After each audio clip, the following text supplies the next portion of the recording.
Hello, everybody. Good morning, good afternoon, good day. Maybe some of you are overseas. Good evening. I'm Rory Titkam. I'm the COO and venture partner here at Graham & Walker. Super excited to have you all here with us for our April Founder Day. It's always a pleasure to see so many founders here in the room today. Some of you I know we've met before, and some of you I know are newer to the community. So if you're newer to what we do, we're Graham & Walker. I have other members of the Graham & Walker team here with me today. So Divya Kakat is our GM of Platform. Wave, Divya, hi. We have Amanda Eldridge, who's our VP of Partnerships.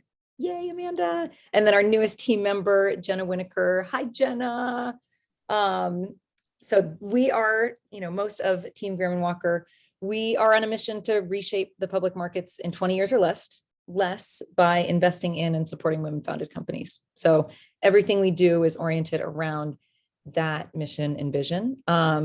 Today's theme for our Founder Day is Up Your PR Game. And it's really important to be able to drive visibility through media, through partnerships, through any way you can for your startup when you're in the early days of your journey. And we're really excited to be able to have kind of this dedicated time together to really dig in on that topic. We always are sure to, have a key part of our opener be gratitude. So we want to share some gratitude to our partners at Walker Sands who are here, and I'll do formal intros to them in a second. But hi, Rachel. Hi, Liz. Thank you all for being such great partners to Graham & Walker. Really excited for you to be able to share your deep expertise with our community today. So while we're getting started, would love for folks to intro yourself in the chat. We always try and kick these off and have a moment of like looking around and seeing who else is in the room, because especially as we've been working virtually for so long, we routinely hear from the community that being a founder is lonely. It's hard. You often feel like you're just out there doing something on your own. And hopefully, today and this time we have together can be an opportunity for you to build new relationships, connect with fellow founders, and even just like feel a little less alone, because there are really, really amazing women out there building companies as well. And that's part of our focus for today is like, how do you get, visibility? How do you grow your brand? All of that. But then also, how do you connect with other founders and make sure that you can keep your cup full as you're doing this really hard work of building a company. So yay. And I actually am in New York today, so I'm not in my normal home office. So hello to any New Yorkers there. And I'm typically in Seattle with Divya, and we've got Denver in the house. Oh yes, New York. Hi, Alyssa. So yeah, as you introduce yourselves, share what you're doing, share what your company is. If you want to connect with other founders, of course, like put your LinkedIn in there. Always encourage this space as a way for you all to connect with each other. And to that end, I always, when we do these events, encourage people to kind of like take your phone, put it on silent, turn off your notifications. Like you're going to get a lot out of the time that we have together if you really choose to be here. And we only have one day that is April 21st, 2022. We've got the next like four and a bit hours that we're all going to be together here. And I know that you'll get the most out of it if you're really here and present and connecting with founders and absorbing all of the great knowledge that Rachel and Liz are here to share. So quick outline of the day. We have a workshop from the folks at Walker Sands. They're going to dig deep on press readiness, and they're experts in this. I'm so excited to learn all about it. And then we're going to go through 3 cycles of founder to founder networking. And so we have kind of created a couple different permutations of how you all will connect with one another.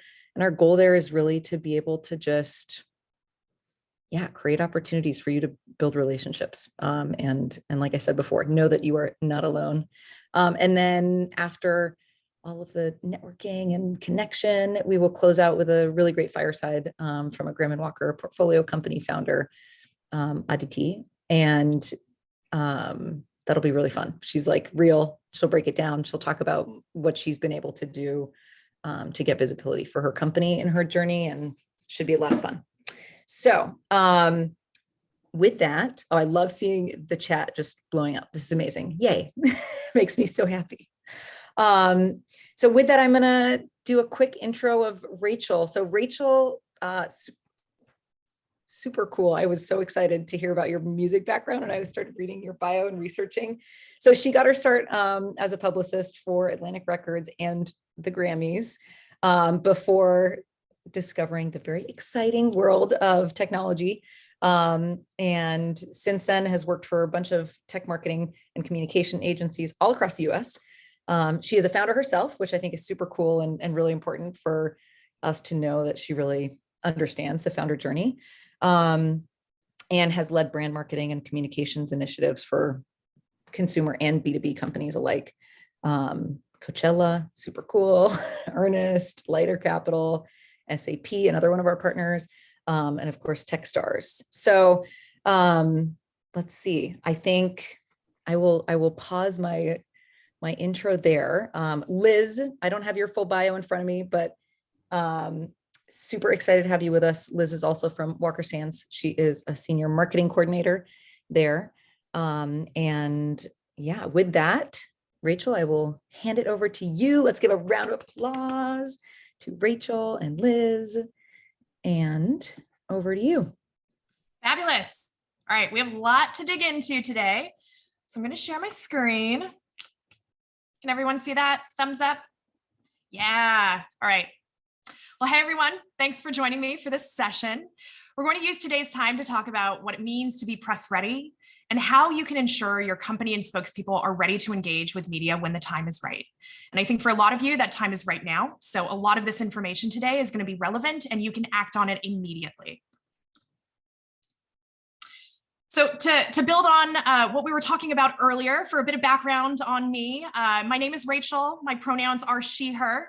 I'm currently a VP of PR at Walker Sands, but I've spent the past 13 years leading tech communications and marketing for startups and Fortune 5000 companies. Along the way, I've helped companies launch, pivot, expand into new markets, IPO, and get acquired. In every one of those instances, the most successful company transactions and product launches have had a strong PR and communications engine supporting its foundation. So I'm really passionate about the power of PR, and I'm really grateful to be here to share what I know with you. For a bit about Walker Sands, we are a B2B marketing agency. That means we accelerate brands through services like PR, creative, demand gen, marketing strategy, to name a few. Our clients typically come to us when they are in a strong growth phase. So for us, this typically means Series B, though there are some exceptions to that. And for any of my B2B founders out there today, please consider Walker Sands as you begin to scale. All right, so I love getting to know about people's stories, and I really want to get to know you and understand the challenges that you're having so that we can tailor some of our answers and the conversation we're going to have today to make sure this is most relevant to you. So since we already went through names and companies, I'd love to hear what's the last publication you received coverage in, if at all? What is one thing you're excited to learn about today? What's one PR challenge you're having right now? So if you want to drop your answers in the chat, I'd love to see what's going on there. Imbibe magazine, very cool. Yep. I'd say for Walker Sands, recently it was Provoke. We were talking to a PR publication about our growth. New York Magazine, amazing. Forbes, always great. Fastco, awesome. Cool. Well, I imagine one of the challenges that folks are having right now, if you're not getting into publications, is just getting a reporter to respond to you and actually figuring out how to get in front of them, get a story, see that placement through. So we'll also start talking through some of that as well. How to tell a tight, compelling story, how to get them to respond. Oh yeah, that is a challenge. That's my big challenge. Learning from other founders, absolutely. Cool. All righty. Getting the right audience to hear our message. Yeah, we're going to talk quite a bit about audience today. That's a really good one. Okay. So we have a packed agenda today, and I want to leave enough time for questions and some more conversation. But first, we'll start off by understanding the media a bit better. We'll explore what to do ahead of an interview and then how to best prepare for it. I also wanted to share a few thoughts on PR for funding announcements, as I know many of you are either in the process of raising or getting ready to kick this off. So this will be hyper relevant for you in the weeks and months to come. And then we'll chat through how to measure PR success. It's a challenge, I'll tell you. So let's get going. All right, so we know we're ready to engage PR and start telling stories, but we don't know where to start or how to reach reporters. So let's start by first understanding the world of journalism and what reporters are facing out there. The first thing to understand is that today's media landscape is crowded and constantly changing. Over the last few years, we've seen massive disruption in the news cycle due to things like the pandemic, social justice issues, war, climate change. The list goes on and on, truly. Because of this and how consumer buying behavior is evolving and shifting online, it's mission critical to have strong PR and communications as a foundation for your business. The 2022 media landscape is challenging, from fluctuating staff, fewer resources, shorter reader attention spans. Journalists are challenged with creating more content than ever before, while also working to maintain a high level of quality. So before engaging with any media, it's important we really understand the challenges they're up against. The first is that they're just stretched thin. Pre-internet era, journalists had one beat and published about 2 stories a week. Post-internet, almost half of all journalists cover 5 or more beats, and they file 7 or more stories a week. We're also not the only ones pitching them. For every 1 journalist out there, there are 7 PR people. Journalists receive hundreds of pitches a week, and only a quarter of the pitches they receive are relevant to them. Clickbait also still exists, and it plays a big role in what stories reporters choose to cover. Media outlets don't just compete with other media outlets, they're also competing with channels like TikTok, Twitter, LinkedIn, blogs, all while trying to generate revenue in the process. So knowing what we know now, how do we combat these challenges? To best get ahead of how stretched journalists are and give yourself the best shot of securing that interview, it's important you get to the point in your pitch quickly and that pertinent information is organized and easy to read.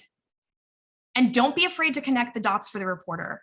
Help them understand why your story will educate their readers or address something like a massive market trend. Journalists are getting a lot of spam and irrelevant pitches from people not doing their research in advance. This is the #1 issue that we continue to hear about from reporters. You'd think it'd be common sense, but it is truly not. And it's difficult for folks to always understand what a reporter's beat is because sometimes it's not fully clear. So doing your research is always a first step. Part of that's always triple checking your pitch and your reporters you're reaching out to ensure they're relevant. Only follow up once and use that follow-up to expand on the story's relevance and why it's important. Again, connect those dots. After that, exercise patience. If you don't hear back, don't take it personally, find an opportunity to reach them again. I'll tell you, in one instance, it took my team 18 times to reach a reporter at the right time to get them to bite on a story. In another instance, it took 7 months of working with a reporter to see a piece of feature coverage through. Now, that piece of feature coverage was in Bloomberg, so we were happy to spend the time with that reporter, but it does take a lot of time to build a story. If you have one conversation with a reporter, don't always expect a piece of coverage to follow shortly after. You're building a relationship, you're adding to the conversation, and if you continue to add value, you will eventually see a placement through. Good storytelling takes time. Some reporters are paid per click on their story. To help them help you, think and write in headlines. This will help them best translate the potential of your story. And do the hard work for them. Tie your story to trends, larger market shifts, or industry players to help them understand the potential impact. So now that you have a sense for the challenges reporters are going up against, consider asking yourself these 3 questions before you reach out with a story idea. Does your pitch include all relevant and critical details. Will the reporter receiving your pitch be able to evaluate whether the idea is a fit for coverage or not based on the info you've included? Have you done your homework? Truly, have you researched? Are you confident the story idea is a fit for that reporter and outlet based on not only what they've covered recently, but the types of stories they cover in general? Again, I want to say this might seem like a simple point, but this is the #1 piece of feedback that we consistently get from reporters. So even if you think you've done all your research, triple check it again. Does your story include a compelling data point or strong point of view? And what I mean by that is, what makes this story special? Why is this unique? What will readers be able to hear about that they can't get anywhere else, or that's going to be new information for them? So let's consider a specific example. Say you have a big product announcement coming up. It's a product in the consumer tech space geared towards women's health and wellness. You do your research and you decide TechCrunch. That's a solid fit for the news story because they have a wellness section and they've covered relevant companies, potentially competitors in your space. So when we think about TechCrunch, which is a hot publication for all funding stories, we know TechCrunch's audience consists of investors, entrepreneurs, and startup employees. Knowing that, we know they're going to want company details like what the company does, how and why it does it, current funds raised and valuation of the company, location, background on the founders, all in addition to the news itself. You'll want to communicate all relevant info and nothing more to avoid a very lengthy email the reporter sees and deletes. I've actually had 2 reporters ask for pitches that are under 50 words. So it's very challenging to get all relevant information in there and keep the email short, but it's a good challenge. So here's a tried and true formula for pressure testing a story idea before you send it. A good story idea is relevant to the reporter's beat, has a strong news hook, and a relevant thought leader. So what this looks like in practice, thinking about that same TechCrunch example, I know Ray Witt is a freelance reporter covering health and wellness tech for TechCrunch, her beat. She tends to prefer story ideas that uncover emerging trends or key companies in a space, revolutionizing overlooked issues. Knowing this, I think I'd like to offer her a conversation centered on how Stix is revolutionizing at-home women's health and wellness by expanding beyond fertility tests to offer UTI and yeast infection products online. That's our hook, and it's our news. Based on TechCrunch's audiences, I know it's investors and entrepreneurs. They're going to want to hear from other people who are in their position. So we know for TechCrunch, we want to offer up the CEO to have this conversation. And that's your relevant thought leader. So you looked at the formula, you realized, whew, I need to make this story more newsworthy.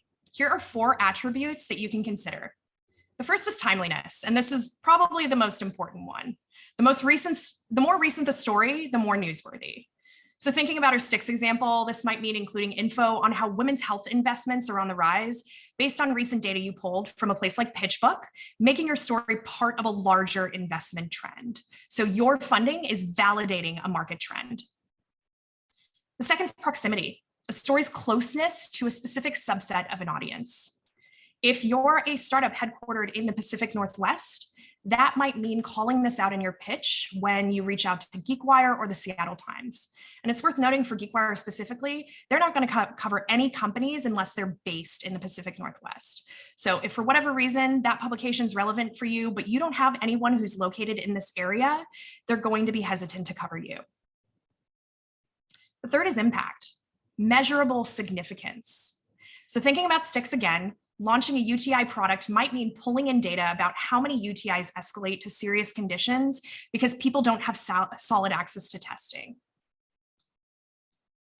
And then finally, and the most important to me, human interest.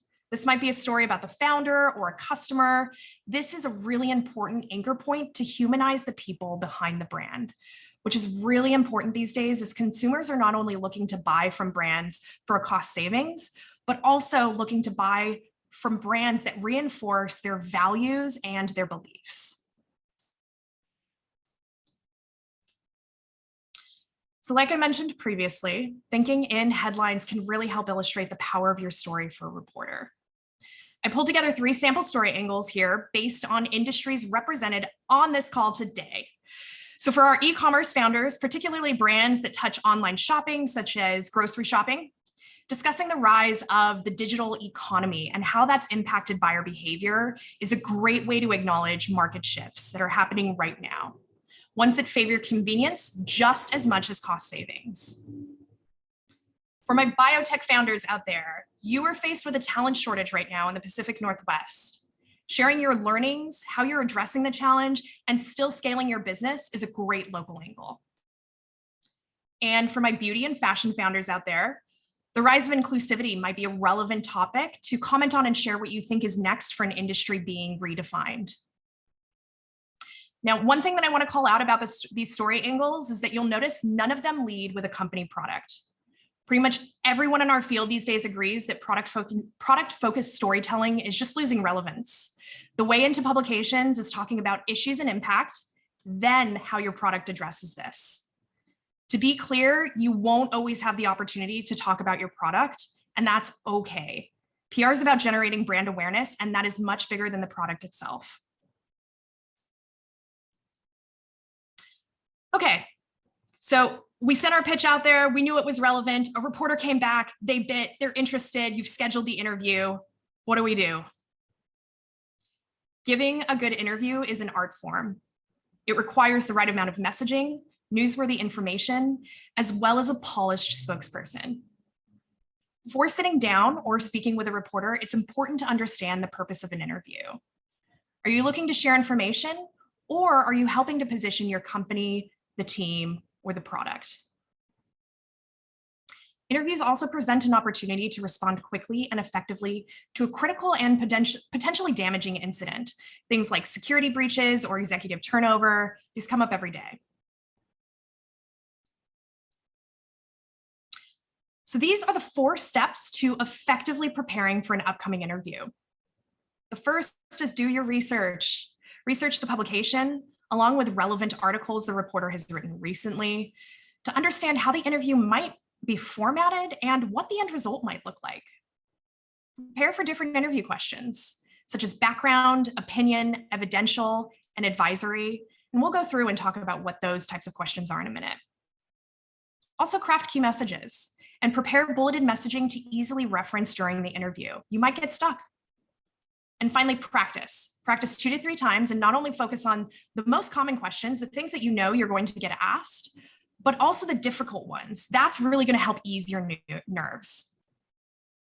So now we'll dive into each area of prep in a bit more detail. When it comes to doing your research, it's really important to know your audience. So I know someone was talking about really understanding who your audience is, and this is critical. Knowing who will eventually read, watch, or listen to this interview will help you tailor your messages to explain why this matters to them. This allows you to make the most impact with that specific audience. You also need to know your interviewer.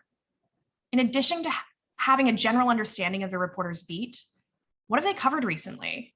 How familiar are they with your product, service, or industry? And most importantly, do they have any apparent biases that we need to be aware of going into that interview? For example, a client of mine recently had an interview set up with Emma Goldberg, who's a future of work reporter at the New York Times. In reviewing Emma's coverage together, we noticed Emma tends to cover topics on return to office from a very dystopian perspective. She feels that demanding employees back into the office is an overreaching sign of employer surveillance. So knowing this, we decided to tackle it head on and address it with her up front in the interview by acknowledging her coverage, sharing our perspective on return to office plans, and why we think there's reason to be cautiously optimistic. This approach went over so well with Emma that she's repeatedly come back for commentary from my client. You also want to know your messaging. Solid messaging is pithy, it's memorable, and addresses the issue at hand. Always keep it easy to understand, use very clear and simple examples, analogies, always avoid jargon and acronyms when you can.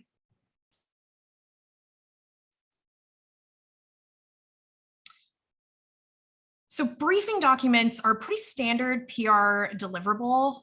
all agencies will deliver this to clients, but they're also a great best practice for founders and teams without agency support. Briefing documents will help you prepare for an interview, but they also give you something to quickly reference during the interview if you get stuck. It happens all the time. These documents include things like background on the publication and reporter, recent and relevant articles to help you understand their POV and how they speak about your space.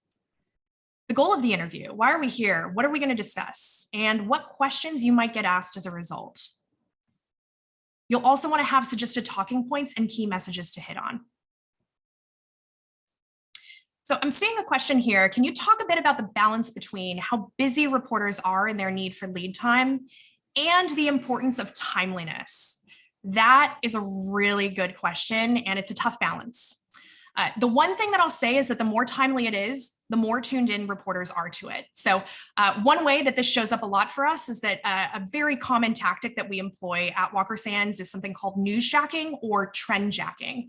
So when breaking coverage is happening in a space, something like a big funding announcement or earnings or a security breach, we will often use that breaking news item to tap into the story and offer commentary from our clients, our thought leaders, our executives. That's a great way to balance how busy they are with the need to be timely. Newsjacking is a really great way to build relationships with reporters as well.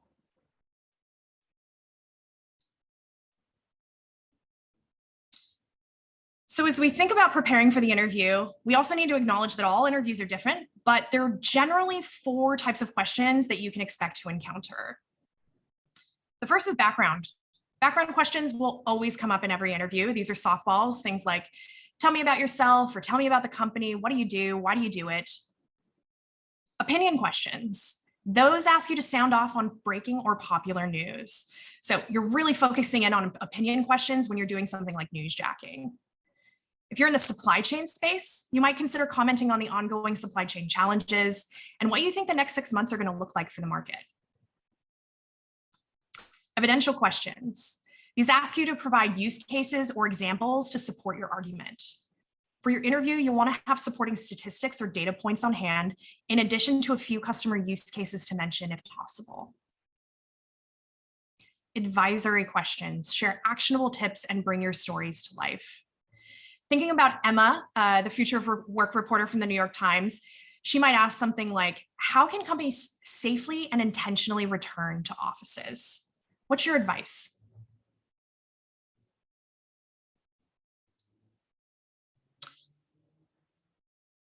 Once you've determined what your key messages should be, always aim for 3. Any more than that is overwhelming. Any less than that, and you just don't have enough information to provide. Make sure you're delivering them in the right way. The best messages are relevant, they're positive and solutions oriented, they're people focused, and they're concise. Make sure your messages fit this criteria. Again, use examples. Anecdotes are great. Third-party endorsements or research, figures and visuals to support.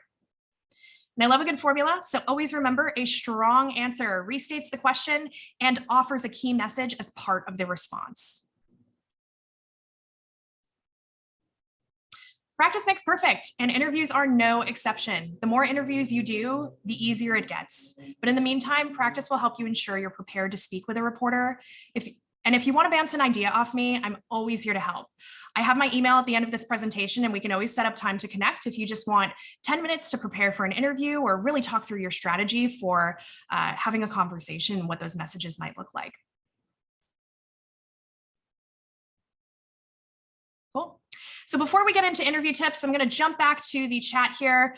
I'm seeing what are the different ways to do newsjacking? Great question. So we typically monitor what's breaking throughout the day. And there are 2 ways that we respond to that.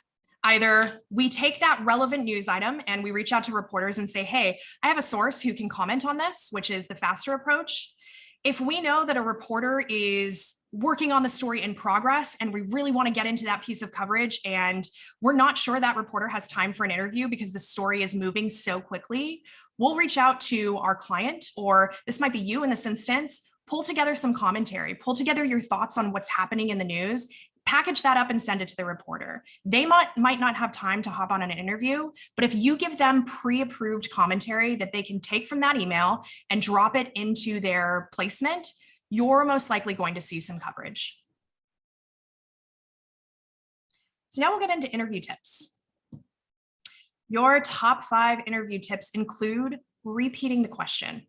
This not only buys you some time to consider the best response, but sets you up to ensure you've directly addressed what they've asked. Always provide examples. Don't assume reporters know everything. Give them as many examples as possible to really illustrate your point. Be prepared for difficult questions. They will come up. As you level up your PR program, media training can be a really great tool for ensuring you know how to answer difficult questions. And in the meantime, if media training is not where you want to go right now, the one recommendation that I have here is to practice for an interview and record yourself. It's easier to see the movements you're making, your body language, how you respond to things if you can play stuff back for you. And that's a tactic that we tend to use in media training. Don't make anything up. This will get discredited during the fact-checking process and it will damage your credibility with a reporter. And most importantly, always assume you're on record. Unless both parties have agreed to an off-the-record conversation in writing in advance of the discussion, everything is fair game to print. For anyone who's been watching The Dropout, you might recall the Theranos lawyers went to the WSJ reporter to intimidate him into dropping his story. During that discussion, the reporter asked the lawyers a couple of questions in a very strategic and roundabout way that got the lawyers to confirm damning key details about his investigation. You'll see the lawyers quickly realized exactly what had happened, that there was no NDA in place, and they stormed out of the office, immediately picked up the cell phone, called Elizabeth, and told her the story's going to run. That is why always assuming on the record is important.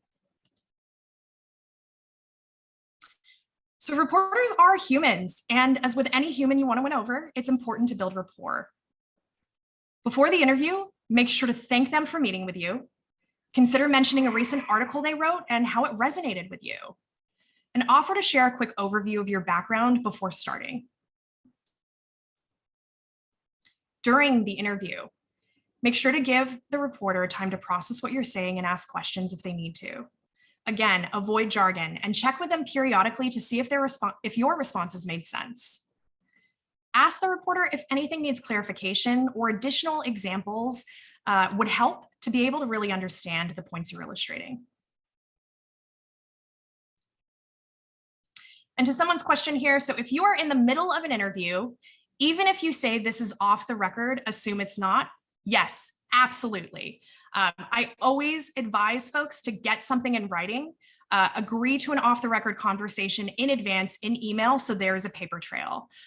There are also contracts in place at times. I have also seen instances where something was in writing and it was still published after a reporter and a client had agreed to have an off-the-record conversation. So I always assume the worst, but in general, I tend to feel that even if an off-the-record conversation has been agreed to in advance, there are still things that I advise a client not to bring into that conversation.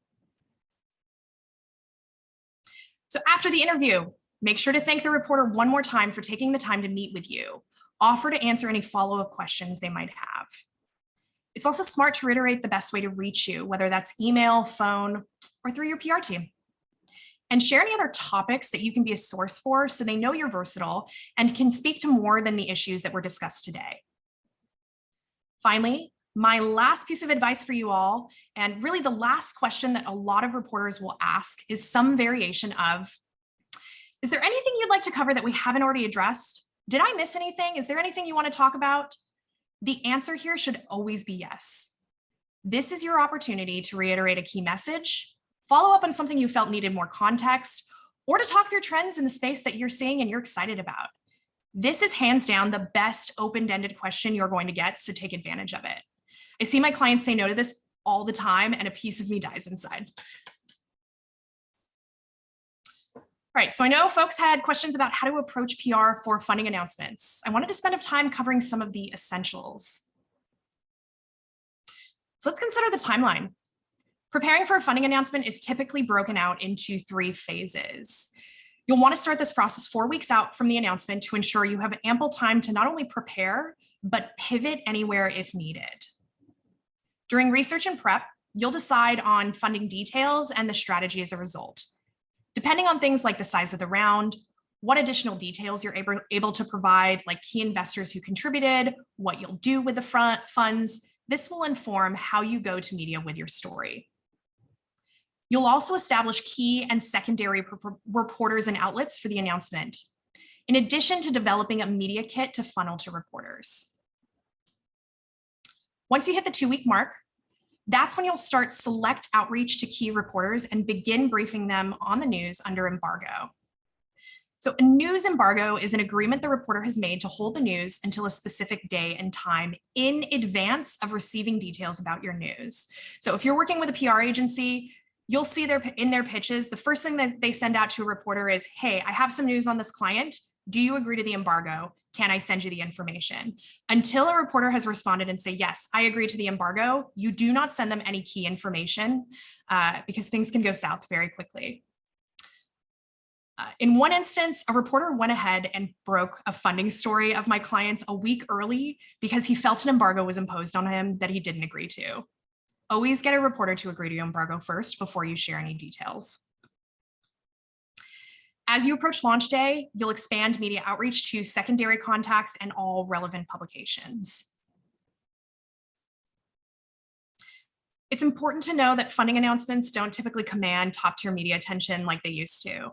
When I started my career and was really pitching funding announcements 10 years ago, it was a surefire way to send out a press release and get a ton of coverage everywhere. Some of my clients got features in the New York Times purely about the money they had raised. Those days are gone, unfortunately. Some reporters have indicated they won't cover funding rounds smaller than 100 million. Others need a hyper-unique company story to cover smaller rounds. And smaller rounds is open to interpretation based on the publication. This varies, but I'd say anything under 25 million is typically considered a smaller round. This is why contextualizing the announcement within a larger trend story is so critically important. So for an edtech company, this might mean pitching stories that lead with trends and then use the funding announcement as a secondary piece to validate that trend. I'm thinking of something like technology or AI's role in better democratizing access to education in the era of remote work, the dramatically evolving world of edtech and key trends to watch. And then for a great local story, highlight the local impact and edtech trends in the city. So back to chat. Can you talk more about exclusives and how much of that is happening these days? Yeah. So there are a few publications that will not cover funding unless you provide them the exclusive. TechCrunch is one of those. So we have a couple tactics for getting around that. One tactic that we employ right now is that we will give TechCrunch an exclusive runtime so they can run their story at 9 a.m.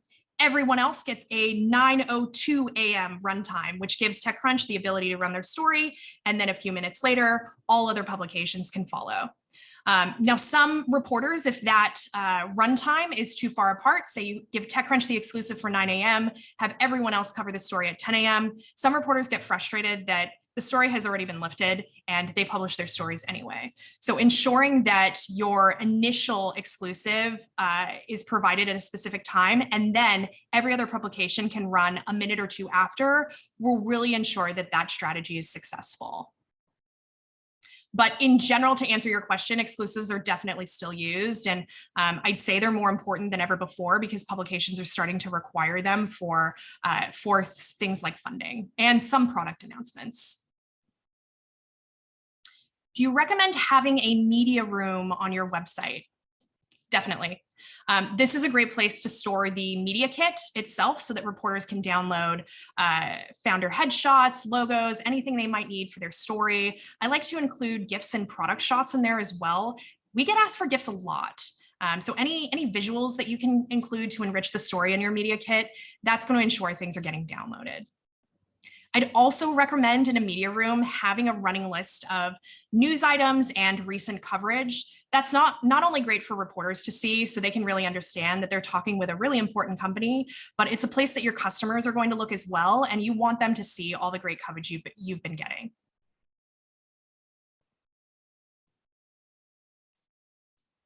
All right, so I'm going to pop back to the presentation for a minute. Several of you have had questions about how to measure PR success. This is not surprising to me. I struggle to measure PR success at times. It is a constant conversation I'm having with founders. It's difficult. Again, it's no secret that PR is the most difficult function in marketing to measure.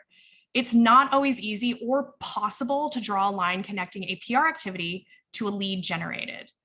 But make no mistake, PR is still incredibly important for establishing and positioning a brand in market over and over.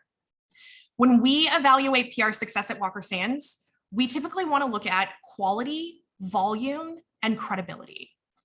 So for quality, we look at things like number of tier 1 placements and key message pull through in stories. How often are we seeing the actual key messages that we want to see on behalf of our company into the placements that we're securing?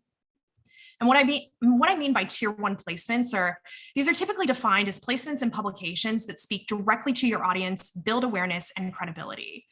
Those publications look different for every company based on who your audience is, what your messages are, but generally, top tier includes a combination of business outlets like the WSJ and core trade outlets your customers are reading, your industry peers are reading. That might be something like Retail Dive if you're in the e-commerce or retail space, or Glossy if you're in the business of fashion. When we look at volume, we're looking at total quantity of coverage. So how many placements did we actually secure all up? And what does that look like in comparison to our competitors? We measure share of voice on a monthly basis for a majority of our clients to really understand how is their voice changing in market and how are they growing their share of voice. We also look at credibility. So examining things like backlinks, links that drive stories, links in the stories that drive readers back to your website, and number of inbound requests. I really like to track inbound requests because when we get a reporter coming back to us time and time again for commentary, it means that we've built a really strong relationship with them. They value our client's perspective, and it cuts down on work for us. Ultimately, we want as many reporters as possible to start coming to us and our clients for commentary because it means that we're doing less work reaching out to them and trying to get coverage.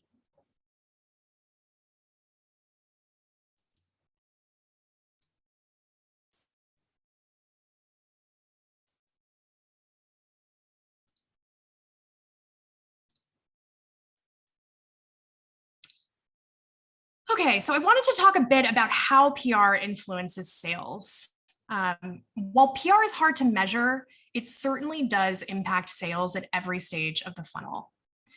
At the top of the funnel, PR acts as a primary awareness driver for your brand and positions organic search results alongside your website in a keyword search. In the middle, PR can help differentiate your people, your products, and your customer use cases for prospects. Feature articles and customer bylines from a company's executives can also support buyer decisions. So as you grow and scale your sales team, or really whoever is having sales conversations right now, it's important that you consistently arm them with articles, placements, bylines that they can seed to prospects to help them make an informed decision.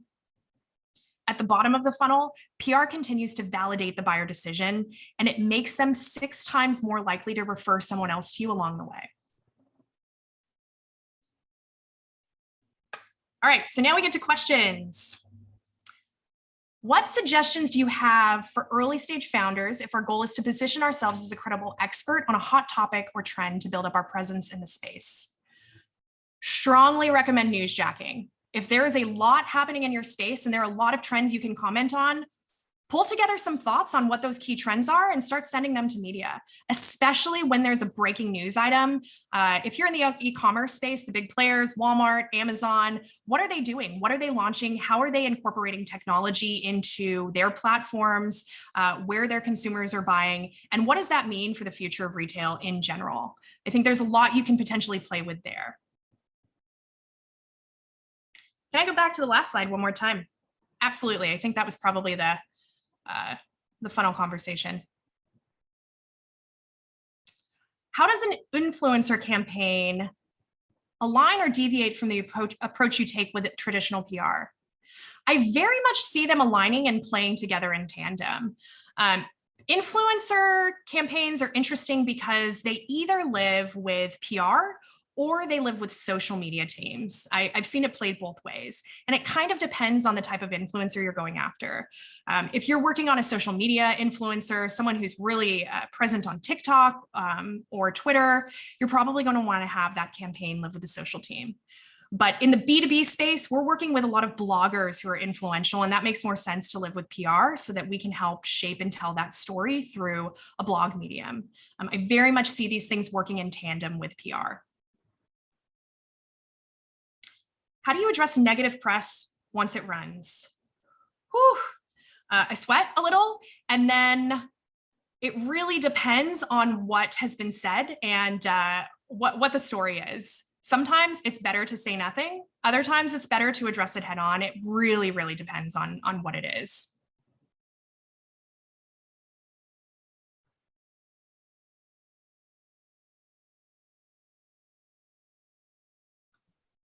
Rachel, this is Rory. I'm just jumping back in. Amazing presentation. I saw one question up above from Ildiko that says, what suggestions do you have to early founders? Oh, wait, sorry. My chat just jumped. Can you speak on the recent narrative that depicts female founders in a negative light? I think there's kind of this like trend of women founder tear down articles, and yeah, I know it makes founders anxious. So what are your thoughts there? Yeah. Thinking about the dropout, because one of the comments that's made in that show is that founders like Elizabeth Holmes have made it more difficult for female founders, particularly in biotech, to raise money. I think the example is brought up in that TV show of a woman who was pitching some investors in Silicon Valley, and she was asked to dye her hair a different color because she looked too much like Elizabeth Holmes. We're facing things like this every day. It's highly offensive, but it's out there. In terms of the current narrative around tearing down female founders, something that I've been advising clients on, particularly with female CEOs, is that I'm just starting to feel like leaning into the female founder angle is doing more harm than it is good. You're a founder. It doesn't matter if you're a female or not. And I think that's really important. This idea of the CEO is really, I don't know, it's started to become grating to me. And I feel like there's a very negative line there. That said, sometimes it really does help to play to that advantage. And there are certain publications that you might want to talk up the fact that you're a female founded and female led company. These are publications like Forbes Women or FASCO. FASCO has a section of their publication called the Strong Female Lead. Of course, you're going to want to mention that you have a female founder there, but I also have to believe that those sections are not trying to tear down women. Awesome. That's, yeah, great advice. Thank you. Let's see. And folks, keep your questions coming. We've got Rachel on the hook for the things you are dying to know from an expert. And I see a couple more that I'll let you keep managing. I just saw that one pop in, and if folks want to DM me questions, if you feel shy about posting in the chat, you can do that and I'll jump in, Rachel, but I'll hand it back over to you to manage Q&A. Perfect. So should we also include other D&I info about the founder? It can't hurt. It kind of depends. And again, I would say, what's the story? What are you trying to tell? Is that going to add to the story or is it going to detract? If you're talking about the product, if you're really talking about a product launch, you might not need those details and it might detract from what you're there to discuss. If you're talking about a founder story or you're trying to build brand awareness around the company itself, you want to use that as a differentiator if it is. So another question that I saw someone ask earlier was, what are some insider tips for gauging stories reporters are writing on? I saw someone brought up Haro, which is a great one. We use Haro all the time, but there are two other places that you can look. The first is Quoted. Quoted is a for lack of a better word, a more modern Haro type platform. And we're seeing a lot more reporters move over to Quoted versus listing on Haro. I'll tell you, the quality of journalist requests coming through Quoted is much higher than it is Haro. I feel like with Haro, you have to sift through a lot of junk to get to the good stuff. Another great place to look is Twitter. If you search the hashtag journo request, you're going to find reporters posting about a ton of different things, asking for sources or people who can comment on different things. Sometimes we advise our clients to just jump in the chat and tweet them your thoughts.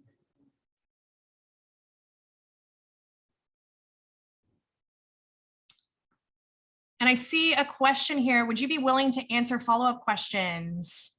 Absolutely.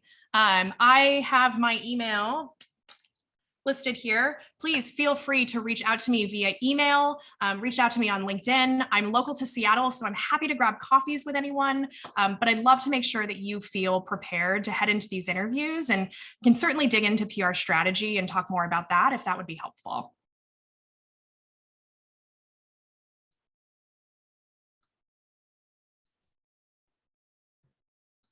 Rachel, I'm seeing a couple more. So if we had 5 hours a week to spend on PR efforts, what would you recommend a pre-seed company focus on? Hour a day. Ooh, that's a tough question. Mostly because, again, I feel like it depends on the company. I'd say some pre-seed companies, if they're in a really big, busy space where a lot is happening, there might be a lot of stories that you can tap into from a newsjacking perspective to comment on. If you're an early stage startup in the supply chain space, I'd spend an hour every day reaching out to reporters, offering up canned commentary. So things you've pre-drafted on what's happening in the supply chain right now. It's constantly changing. If you're in a space that tends to not get a ton of coverage and press for a myriad of reasons, there's not a big enough market, it might just not be an interesting story, you might find that it is a total waste of time to focus on PR for even an hour a day. Interesting, helpful question. Okay, there's a really tactical question higher up. Do you recommend attaching files, sharing within the body of an email, or using links when reaching out to journalists and publications? And how much do we include in initial outreach versus kind of in a deeper follow-up? Yeah, I recommend hyperlinking whenever possible. We've actually seen attachments, specifically when you're reaching out to the reporter for the first time and you haven't made contact with them. Attachments tend to kick their emails to spam. So a lot of times when you reach out to a reporter, they won't even see that email. It will be in their spam box. But if I've interacted with a reporter a couple times, their email inbox knows me. It's less likely that you're going to get kicked to spam when you send them an attachment. So if you need to follow up with a deck or anything, make sure that you've had an exchange over email, and that should be just fine. Awesome. And then here's an interesting one. How do you find out what a reporter's beat is? So oftentimes, like the WSJ, if you go to the reporter profile, their bio, it'll say, so-and-so covers the future of work. This is what they're interested in. Where that gets tricky is places like Forbes. There are so many contributors at Forbes that oftentimes it's really hard to understand what their beat is without going through and analyzing their coverage. So when it comes to Forbes, you might not be clear on what it is, but if you read through the most recent 10 articles, you should be able to piece together what their beat might be. Things in Forbes might be the business of startups. I've seen folks who narrow in on things as specific as the supply chain, but you won't always know that until you read their coverage. Cool. And then more questions about the off the record thing. I think that the specific follow-up question is here. When you get that confirmed in writing that the interview will be off the record, is that saying that kind of all of it is off the record or just portions, or how do you kind of navigate that? That nuance to the conversation? I'd strongly recommend making sure that the entire conversation is off the record. If there is anything that you feel like, yeah, I'm fine publishing it, I would make that known. But in general, if you're having an off the record conversation, you're probably talking about some very sensitive stuff. And sometimes you will get a reporter who asks you targeted or very strategic questions to get you to respond to something in a certain way. So you don't want to get into a situation where you've agreed some things are off the record, the reporter pivots and asks a question that might not be off the record and gets you into a trap there.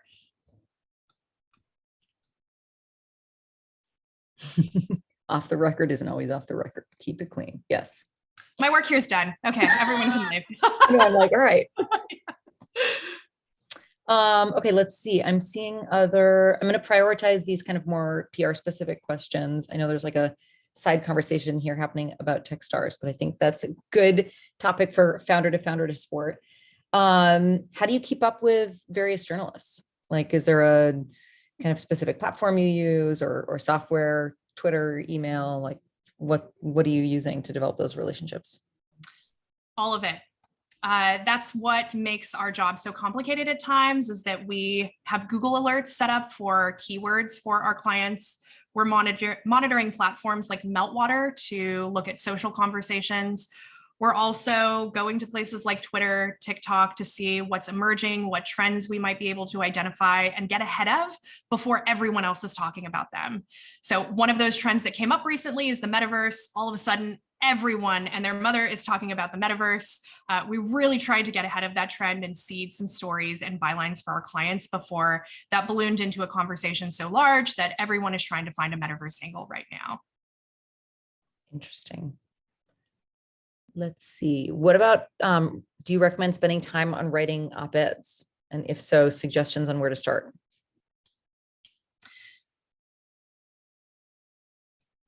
Op-eds can be valuable. It depends on the topic. Op-eds are a little bit more difficult to seed than bylines. Bylines are probably a better place for you to start. So kind of the difference between an op-ed versus a byline, in my perspective, at least, and how I kind of work with reporters on this, is an op-ed is a larger issue that you're discussing, and it is typically harder to secure those. And oftentimes you'll see those are bigger players, bigger names in the space talking about a particular issue. Bylines are a much easier route to approach. Most publications will have someone called a contributed content gatekeeper, and their job is to take a look at all the byline pitches and decide which are fit for print and which are not. So you should hear back from that editor, the contributed content gatekeeper, letting you know, we've already received 10 pitches on this topic. We can't take another story at this time, or this is a really interesting angle, but I'd also like you to pivot it and talk about this. And then you can negotiate exactly what that article is going to look like with the editor. I will make a note there that even if a gatekeeper has said, yes, I'd love to review a drafted byline, please get me a topic in 2 weeks. There have been instances, and this may happen to you, where the editor decides it's no longer a fit and he or she can't use the byline. It might be that in the time that it took you to draft that byline, 4 other people came in and they posted one and it's just no longer relevant and they have too many articles on the topic, or the byline might have been too self-serving. So you started talking about your product, there wasn't enough about the industry or the space, and they just felt like it wasn't a good third-party perspective. And then the last one I see here, how do you feel about DMs? Love them. But just like phone calls, do not call or DM a reporter unless you're pretty confident that they're open to that.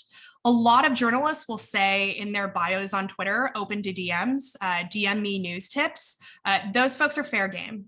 But I've found unless a reporter is open to that, they're going to be very upset when you reach them there. Okay, and Rachel, I think we probably have time for I don't know, 1 or 2 more questions before we should transition out. So go ahead, drop your questions in the chat. I know there's one, shoot, I just had one pop in, hang on, that came in directly.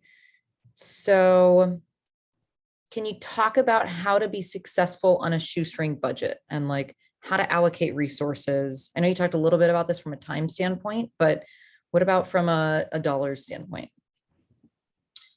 Yeah, from a dollars standpoint, if you're really struggling with a budget and how to allocate some budget there, My first recommendation is focus on outreach in-house.